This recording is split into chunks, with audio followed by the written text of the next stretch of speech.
नमस्ते। चलिए एक ख्याल से शुरू करते हैं। सोचिए, अगर किसी की बोरिंग सी जिंदगी अचानक एक वीडियो गेम में बदल जाए। मतलब हर चीज के नियम हो, लक्ष्य हो और इनाम भी मिले।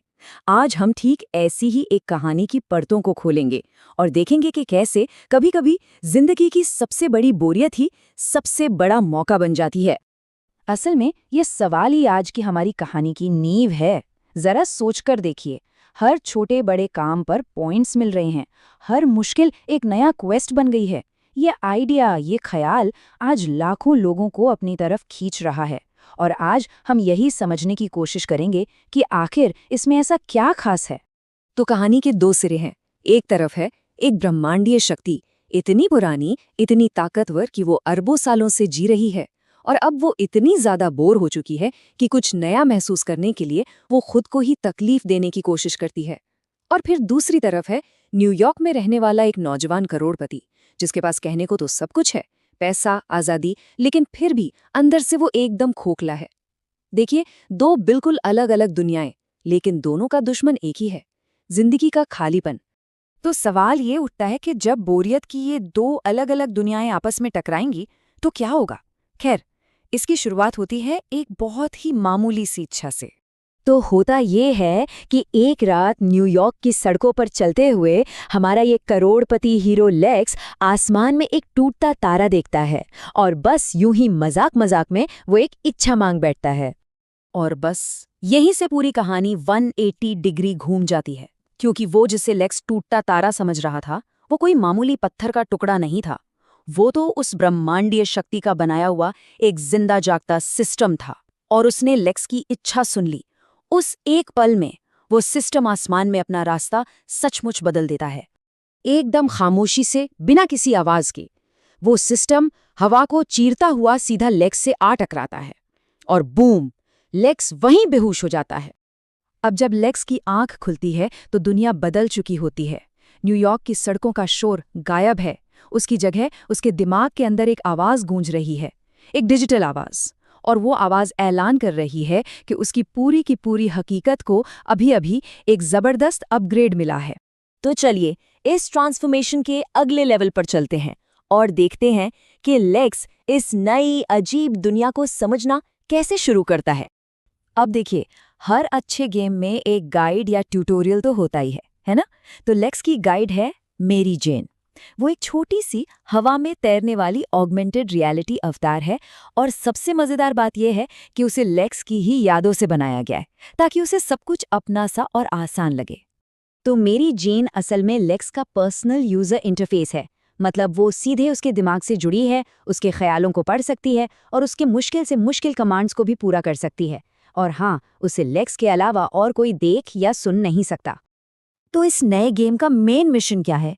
क्या उसे किसी ड्रैगन से लड़ना है या किसी राजकुमारी को बचाना है? नहीं, उसका मिशन है मिडनाइट इन नाम का एक होटल बनाना और उसे चलाना। और ये होटल किसके लिए है? इंसानों के लिए नहीं, बल्कि पूरे ब्रह्मांड से आने वाले अलग अलग यात्रियों के लिए। मतलब सोचिए, कल तक जो बोरियत से जूझ रहा था, वो अब एक इंटरगैलेक्टिक होटल का मालिक बनने वाला है। अच्छा, अब कोई भी ये सुनकर यही सोचेगा कि लेक्स जरूर कोई चुना हुआ इंसान होगा, कोई खास होगा। लेकिन यहाँ एक मजेदार ट्विस्ट है। मेरी जेन बताती है कि असल में सिस्टम में एक छोटा सा लैग आ गया था और वो गलती से लेक्स से टकरा गया। मतलब ये कोई महान किस्मत नहीं, बल्कि एक कॉस्मिक गड़बड़ थी। या फिर शायद इसी को किस्मत कहते हैं। खैर, अब जब गेम के नियम साफ हो गए हैं तो कहानी में दो सबसे जरूरी चीजें आती हैं। पहली, खेलने के लिए एक बहुत बड़ी वजह, और दूसरी, खेलने के लिए जरूरी टूल्स। तो जैसे किसी भी रोल प्लेइंग गेम में होता है, लेक्स भी अपना कैरेक्टर स्टेटस पैनल देखने के लिए कहता है। और जो कुछ वो वहां देखता है वो उसकी दुनिया हिला देता है। उसके नाम, उम्र के नीचे हेल्थ वाले सेक्शन में लिखा है असंतोषजनक। और वजह, उसके दिमाग में एक ट्यूमर बढ़ रहा है जिसके बारे में उसे खुद भी नहीं पता था। और अचानक पिछले कई महीनों से चली आ रही उसकी बोरियत, उसकी उदासी, सब का मतलब साफ हो जाता है। ये कोई दिमागी थकान नहीं थी, ये तो एक असली मेडिकल प्रॉब्लम थी। लेकिन देखिए, जहां सिस्टम ने ये भयानक खबर दी, वहीं उसने एक उम्मीद की किरण भी दिखाई। सिस्टम के पास इसका इलाज है। तो अब ये खेल सिर्फ एक खेल नहीं रहा, ये अब मनोरंजन के लिए नहीं है, ये जिंदगी और मौत का सवाल बन गया है। और यही वो पल है जब लेक्स को इस गेम को खेलने की, इस नई हकीकत को अपनाने की एक बहुत बहुत बड़ी वजह मिल जाती है। तो लेक्स को इस सफर पे भेजने के लिए सिस्टम उसे एक स्टार्टर पैक भी देता है। तो चलिए देखते हैं इस मैजिकल बॉक्स में क्या क्या है। इस स्टार्टर पैक में बड़ी ही मजेदार चीजें हैं। कुछ तो बहुत काम की हैं और कुछ एकदम हटके, जैसे होटल बनाने के लिए एक बिल्डिंग परमिट, किसी भी एलियन मेहमान से बात करने के लिए एक यूनिवर्सल लैंग्वेज कन्वर्टर, और उसकी पहचान छिपाने के लिए क्लार्क केंट इफेक्ट वाले कपड़े, मतलब उसे कोई पहचान नहीं पाएगा।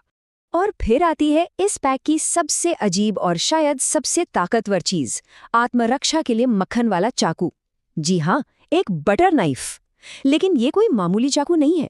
ये ताकतवर दुश्मनों को एक झटके में खत्म कर सकता है, कमजोरों को डरा सकता है, और हाँ, मजबूत मेहमानों के सामने इसे बढ़िया कटलरी की तरह भी इस्तेमाल किया जा सकता है। यही तो इन कहानियों का मजा है, जबरदस्त पावर के साथ थोड़ा सा ह्यूमर। तो अब मकसद भी साफ है और हथियार भी हाथ में है। लेक्स अब अपनी पुरानी दुनिया को पीछे छोड़कर एक नई और बड़ी दुनिया में पहला कदम रखने के लिए पूरी तरह तैयार है।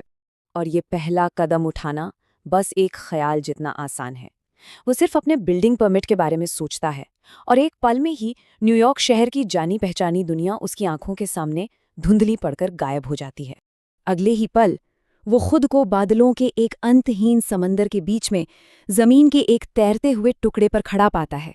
ये है वो पल, यही वो पल है जब एक बोर हो चुका इंसान एक एक्टिव क्रिएटर, एक निर्माता बन जाता है। उसने अपनी पुरानी जिंदगी की दहलीज पार कर ली है और अब पीछे मुड़कर देखने का कोई रास्ता नहीं।